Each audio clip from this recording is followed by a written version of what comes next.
ബീഹാർ മുഖ്യമന്ത്രി നിതീഷ് കുമാർ നേതൃത്വം നൽകുന്ന ജനതാദൾ യു കേരള ഘടകത്തിന്റെ സ്ഥാപക സംസ്ഥാന നേതാക്കളും പ്രവർത്തകരും കോൺഗ്രസ് എസിൽ ലയിച്ചു.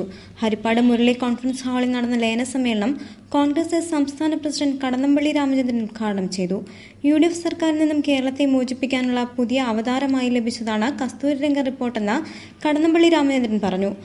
കസ്തൂരിരംഗൻ റിപ്പോർട്ട് നടപ്പിലായാൽ ഉണ്ടാകാവുന്ന ആഘാത പ്രത്യാഘാതങ്ങൾക്ക് വിധേയമാകുന്ന കാർഷിക മേഖലയും കർഷകന്മാരും കണ്ണീര് കുടിക്കുക എന്നതല്ലാതെ ഈ രാജ്യം ഭരിക്കുന്ന ഭരണകൂടത്തിനും സംസ്ഥാന ഭരണകൂടത്തിനും ഇത് മനസ്സിലാക്കാനുള്ള ഒരു ഉത്തരവാദിത്വമില്ലാതെ വസ്തുതയാണ്. ഇന്ന് പോയി ബഹളം കൂട്ടുന്നവർക്ക് ഈ കസ്തൂരിരംഗൻ റിപ്പോർട്ട് വരുന്നതിന് മുമ്പ്, അതിന്റെ കമ്മീഷൻ വരുന്നതിന് മുമ്പ് ഇന്നെന്ന മേഖലകൾ സന്ദർശിക്കുന്ന പറയാനുള്ള മാന്യത പോലും കാണിക്കാൻ കഴിയില്ല.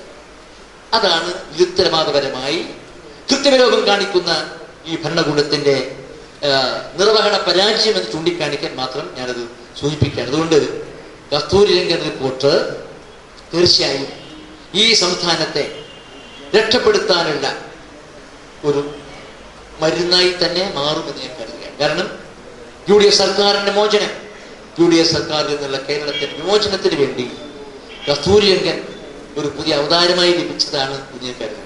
ജനതാദൾ യു സ്ഥാപക സംസ്ഥാന ജനറൽ സെക്രട്ടറി AK ബുസൂരി അധ്യക്ഷത വഹിച്ചു. ജനതാദൾ യു സ്ഥാപക സംസ്ഥാന ജനറൽ VV വിനോദ് ലയന പ്രമേയവും മുഖ്യപ്രഭാഷണവും നടത്തി.